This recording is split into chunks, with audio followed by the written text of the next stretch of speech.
Hey guys, welcome back to the channel. And it's been a while since I did a Abbott and Costello movie review, and since we've completed the Abbott and Costello meets the Universal Monsters, now it's time for some of the others. And probably the best movie. Um I think this is probably my second favorite, and this is the second best movie of their career. And I think this is one of the very first that they actually did. If I'm not mistaken, this might be the first movie that Abbott and Costello actually did. It's called Buck Privates, and alternately they've tried Abbott and Costello in Buck Privates. This movie came out in 1941. Oh, okay, so I'm not really sure. Um, it is a service-based comedy, so it's like based in the military, and it did. I think it's one of the best movies of that era, and I enjoyed so much. It's so much fun to watch. I watched this movie. I think, during my childhood, I probably watched it during those early teenage years. I think I watched this movie probably like 3 or 4 times, and since then I've watched this movie probably twice, and I've enjoyed it really well. Twice in the last 5 years, I guess. So, like I said, this movie stars Bud Abbott and Luke Costello. However, this is the one that actually made them into movie stars, and they're more of probably an ensemble cast in this movie, because along with them you also have who are the actors?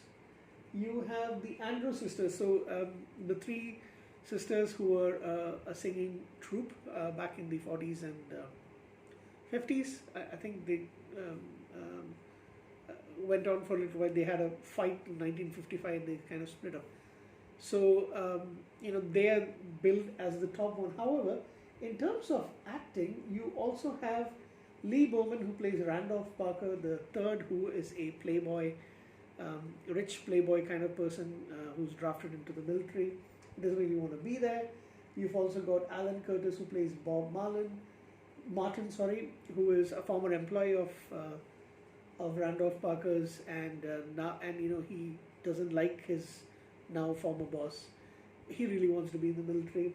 And you've got the lovely Jane Frazee as Judy Gray. She plays the love interest. It's kind of like a triangle. And there's something really funny that I want to mention towards the end of the show. Both of the men are fighting for her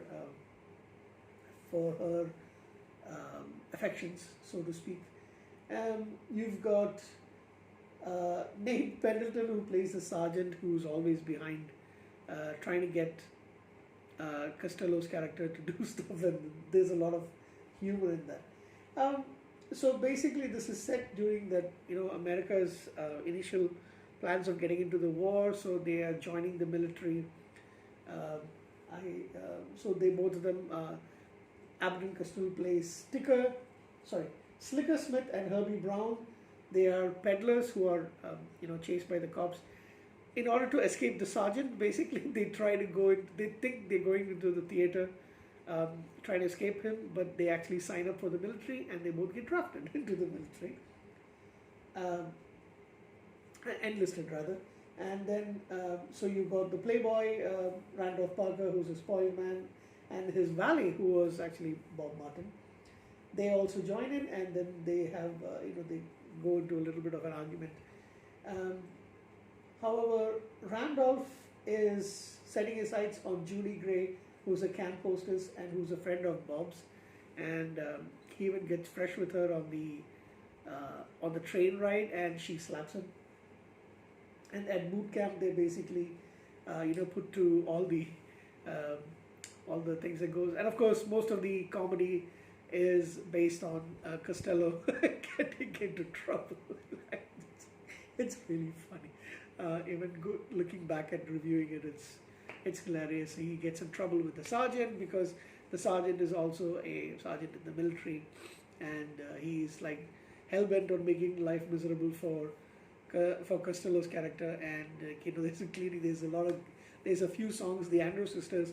I know it's so long since that kind of music was popular, but it's still kind of catchy to hear. There's a song that Costello also sings, which is Beautiful. It's like amazing songs. A lot of fun in this movie. And finally, Randolph, after a few hiccups, manages to even save Bob's life, and they kind of patch up things. Both of them are vying for the attention of Judy. She doesn't really pick anyone. Here's the funny part. So at the end of the movie, uh, he decides not to go back to his father. He is accepted by the unit. So initially he wanted to get out, but he's changed his mind. He wants to now be part of the military, and they have been accepted to officer training school, and he's learned the respect of his superiors and stuff. So they're all going to the officers training school, and you see Herbie as Smith and Herbie also accepted. But Herbie ends up losing in a game of dice. He loses his clothes, including his pants. I mean, his pants basically. So he's actually in a battle. The funniest part is Judy says she's also going to the same place. She's also been accepted, so she's working there. And basically, Randolph and Bob both thought that since they're going off to she's going to stay back. But now she tells that she's actually going to the same place as them. She's been accepted to be there as a hostess. And this was the funny part. Randolph says, well, we are a couple of lucky fellas.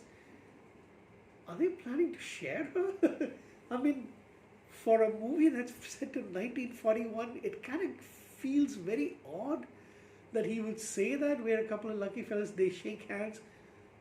What does that mean? Are they going to start to continue trying to romance her and see who's going to win out, or they're planning to both of them being her boyfriend? I don't know. I mean, just felt like a kind of odd thing for him to say at the end of end of the movie. So, like I said, this is probably one of their best. It's my it's second favorite of mine. I would say. Yeah, actually, I've actually changed my mind. I thought The Invisible Man would probably be my second favorite, or even The Mummy would be my second favorite after Abbott and Costello meet Frankenstein. I would say Meet Frankenstein is probably the first best, and this one is the second best. It's hard for me to actually go through all of them and rate it, but I will try and do it in a little while. I think I want to watch more Abbott and Costello movies. I have seen a bunch of them, but a lot of them I've only seen once. Now that I've completed this 5 movies, 5, right? Yeah, 5 movies. These are the ones I've seen the most. So I will try and watch the rest and then give my reviews and thoughts, and then see which ones I would rate, how I would go down the rating. So I haven't seen all of them, by the way. I've seen, I think, something like 10 to 15 or something like that. So I will try and see the next one, which probably is going to be Hit the Ice. Not sure, but I will try and watch it soon.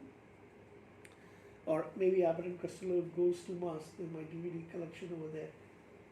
Anyway, that's up for another day. So what would I give this movie a rating? It's a 9 out of 10. Thank you, guys. Have a good night. It's fun. Please watch this movie.